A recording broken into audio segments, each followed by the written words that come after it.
모든 죄책감이 마음에서 제거되지 않는다면 또 제거되기 전까지는 끝없는 현재에 항구적으로 머무를 수 없다는 것을 꼭 기억해야 합니다. 정녕 그렇습니다. 참된 용서의 작업 없이 지금 속에 머무르려는 시도는 죄다 실패하기 마련입니다. 당신이 만들어냈고 당신 바깥으로 투사해 놓은 것들을 완전히 용서할 때까지 당신은 당신의 무의식적 마음속에서 용서받지 못한 것이며 용서받을 때까지 생사의 쳇바퀴는 계속 돌아갈 것입니다. 지금 속에 깨어 있는 것만으로는 무의식 속의 죄책감을 치유하지도 애고를 지우지도 못합니다. 반면 참된 용서는 당신의 본래 존재 상태인 사랑의 현존을 자각하지 못하게 가로막는 장애물들을 제거하고 영원한 항상 속에 머무르는 걸 가능하게 해줍니다. 장애물을 제거하고 나면 남는 것은 그것밖에 없습니다. 이 중요한 주제에 대해 제인은 수업에서 이렇게 말합니다. 너는 죄가 없으므로 상처받을 수 없다. 너는 죄책감을 통해서만 과거에 붙들릴 수 있다. 죄책감은 과거의 행적으로 미래에 처벌받는다고 설정함으로써 과거에서 미래로 진행하는 1차원적인 시간에 의존한다. 이것을 믿으면 항상의 의미를 이해할 수 없으니 결국 죄책감은 너에게서 영원에 대한 바른 인식을 앗아가 버린다. 너는 영원하기에 죽지 않으며 항상은 지금일 수밖에 없다. 그러므로 죄책감은 에고의 연속성을 확보하기 위해 너의 마음속에 과거와 미래를 붙잡아 두는 수단이다. 과거의 행적으로 미래의 벌을 받는다면 에고의 연속성은 보장되기 때문이다. 그러나 너의 연속성은 에고가 아니라 신께서 보장한다. 불멸성은 시간의 반대이다. 시간은 지나가 버리지만 불멸성은 끊임없이 지속되기 때문이다. 마음의 무의식적 죄책감이 조금이라도 남아있는 한 영원에 닿으려는 시도는 애초부터 실패한 것임을 기억하세요. 과거나 미래로부터 해방되어 영구히 머물고자 한다면 그에 앞서 죄책감이 반드시 치유되어야 합니다. 죄책감을 무시하는 방법으론 그걸 지울 수가 없습니다. 과거나 미래를 차단시키고 부정할 때 당신은 죄책감을 무시하고 있는 것입니다. 미래에 대한 염려와 과거를 용서할 때라야 그것이 지워지고 끝없는 현재를 진정으로 누릴 수 있게 됩니다. 이 용서는 언제나 지금 일어납니다. 기억하세요. 전에 말했듯 분리가 일어나는 것처럼 보였던 태초의 그 순간에 그걸 용서하든 지금 그것을 용서하든 아무런 차이가 없습니다. 그 둘은 하나이고 똑같은 것이기 때문입니다. 지인은 수업에서 이렇게 말합니다. 너는 꿈을 꾸고 있을 뿐이며 우상은 내가 꿈속에서 가지고 노는 장난감이다. 아이가 아니고서야 누가 장난감을 원하겠는가? 아이들은 세상을 다스리는 놀이를 하며 장난감에게 자신을 대변하여 돌아다니며 이야기하고 생각하고 느끼고 말할 수 있도록 능력을 부여한다. 그러나 장난감이 하는 것처럼 보이는 모든 행위는 장난감을 가지고 노는 아이의 마음속에서 일어난다. 그러나 아이는 장난감이 실제가 되는 꿈을 자신이 지어냈다는 것을 잊어버리길 간절히 원하며 그것이 자신의 염원이었다는 것을 인정하려고 하지 않는다. 악몽은 유치한 꿈이다. 자신이 장난감을 진짜가 되게 해줬다고 생각하고 있는 아이에게 장난감이 대적해서 온 것이다. 하지만 꿈이 공격해 올 수도 있는 것일까? 또 장난감이 자라서 위험하고 난폭해질 수도 있는 것일까? 아이들은 실제로 그렇게 믿는다. 왜냐하면 아이는 자신의 그런 생각이 무서워서 그것을 장난감에게 줘버렸기 때문이다. 아이에게는 장난감이 진짜가 된다. 왜냐하면 그것이 아이를 자신의 생각으로부터 구해주는 것처럼 보이므로. 그러나 장난감은 아이의 생각을 생생한 현실로 유지시킨다. 다만 그것은 아이의 배신에 대적할 수 있도록 아이의 밖에서 보인다. 아이는 자기 생각을 실제라 여기므로 자기 생각에서 탈출하려면 장난감이 필요하다고 생각한다. 그리하여 아이는 뭐든지 장난감으로 만들어 자기 세계가 외부에 있고 자신은 다만 그 세상의 일부일 뿐인 그런 놀이를 한다. 어린 시절과 영원히 작별을 고해야만 할 때가 있다. 아이였을 적의 장난감을 지키려 애쓰지 말라. 그건 모두 버려라. 너는 그런 것이 더 이상 필요하지 않다. 당신이 자기 역할을 기꺼이 하려고만 한다면 제인은 당신을 집에 데려갈 방법을 명확히 보여줍니다. 생명은 곧 신이므로 생명의 반대는 존재하지 않는다.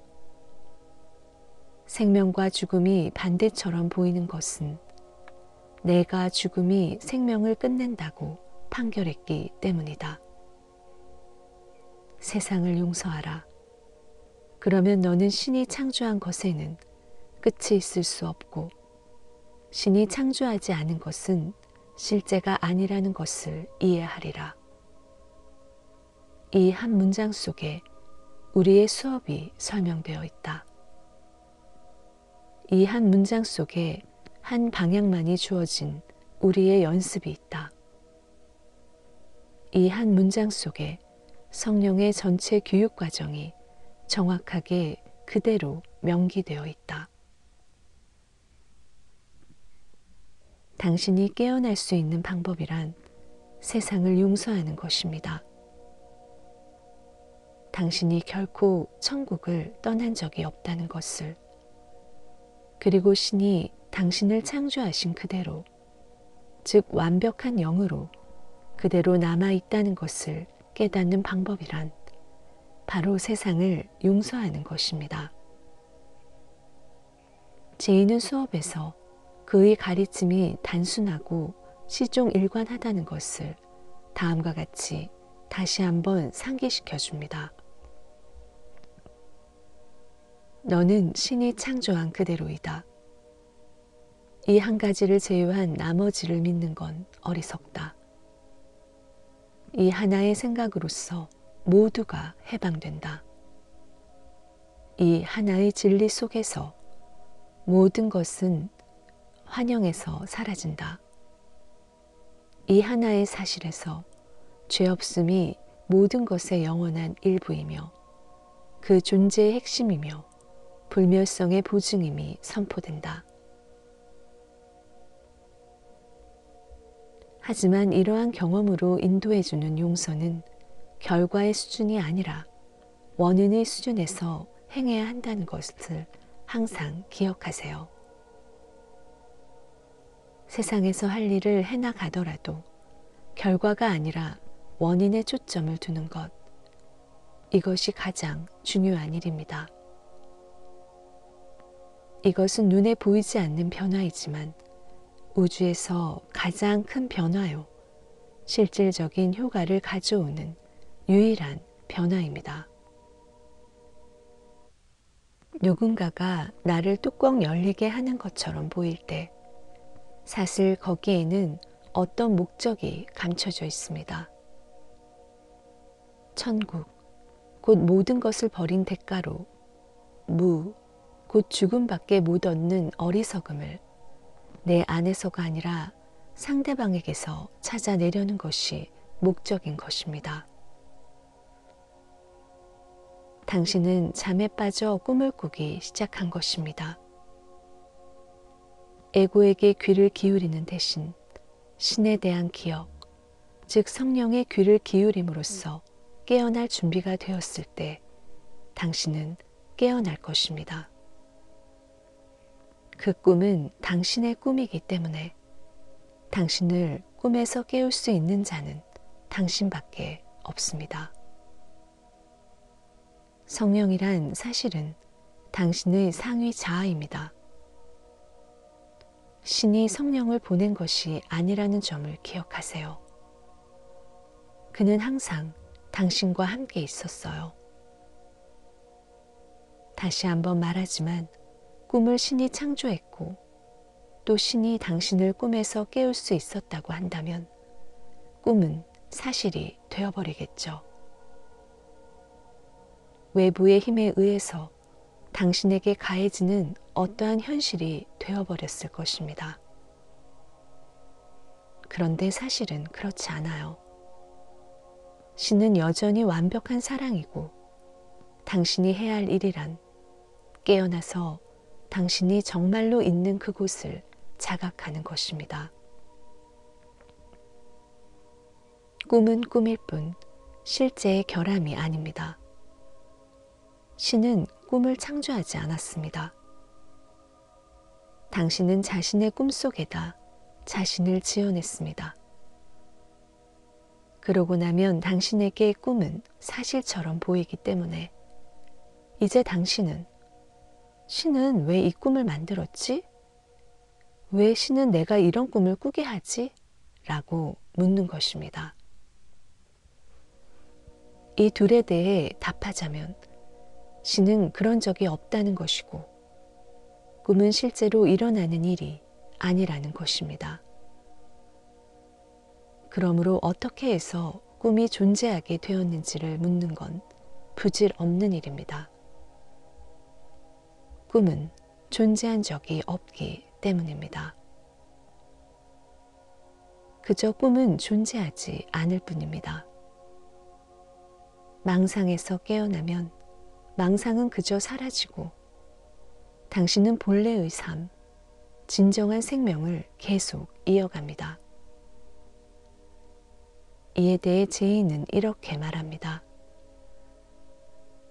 신의 아들은 용서받은 세상으로부터 자신의 집으로 쉽게 들어 올려진다. 거기서 그는 자신이 항상 그 자리에서 평화 속에 안식하고 있었음을 안다. 용서의 공부를 마치고 나면 당신의 무의식적 마음 안에는 죄책감의 흔적이 하나도 남아있지 않을 겁니다. 바로 이 지점에서 당신은 생사의 쳇바퀴를 깨부수고 다시는 육신 속으로 들어가는 꿈을 꾸지 않게 될 것입니다. 이것이 윤회의 끝입니다. 당신의 경우에는 언제 이 일이 일어날지도 알고 있어요. 하지만 그건 중요하지 않아요. 눈앞에서 어떤 일이 벌어지더라도 굴하지 말고 계속 용서를 해나가야 합니다. 이것이 구원의 작업이요. 자기가 자신을 위해 할 수 있는 가장 중요한 일입니다. 시간을 넘어선 이 경험이 지나고 나는 다시 외견상 몸 안에 의자 위에 앉아 있었다. 그러자 가득하고 온전한 성령의 음성이 들렸다. 나는 이것이 내 음성이요. 아텀과 퍼사의 음성이요. 제이와 붓다의 음성이요. 하나 안에 있는 모두의 음성임을 알았다. 이 메시지에 귀를 기울이면서 주변을 바라볼 필요를 전혀 못 느꼈기에 그저 눈을 감았다. 피곤한 것은 아니었다. 단지 나는 육신이 아니었을 뿐이다. 영의 말은 곧 나의 말이었다. 이때 내가 들은 말은 다음과 같았다. 용서하는 날마다 세상의 모든 과실이 활활 타는 불 위에 떨어지는 눈처럼 녹아 없어진다. 더 이상 아무런 죄책감도 어떤 카르마도 앞일에 대한 두려움도 없으리라. 너는 자신을 만나 너의 순진무구함을 선언하였으니 그에 이어지는 모든 것은 신처럼 자연스럽기 때문이다. 더 이상 태어남도 해묵은 죽음도 없으리라. 그것은 그저 생각이었을 뿐. 좀 더 많은 이들이 길을 찾도록 돕기 위해 다시 오게 된다면 그렇게 되게 하라. 그러나 너는 몸이 아니요 사랑이니 사랑이 어디에 있는 것처럼 보이든 그것은 중요하지 않으리라. 사랑은 사랑이기에 어긋날 수 없으니. 고통이 존재할 수 없는 날이, 사랑이 모든 곳에 충만할 날이, 진리만이 존재하는 모든 것인 그런 날이 오리라. 너는 이 날을 영원히 열망해왔다. 흔히는 침묵 속에서 의식도 못한 채 이제 내 본성에 대한 알문 더 분명해졌으니 사랑은 그 누구도 잊은 적이 없다.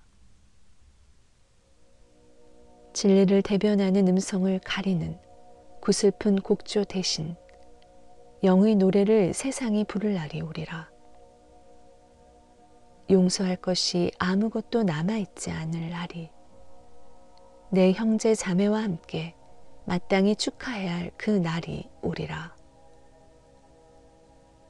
그런 후 더 이상 날이 필요하지 않을 날이 오리라. 그러면 너는 내 불멸의 본성의 거룩함 속에서 하나로서 영원히 살리라.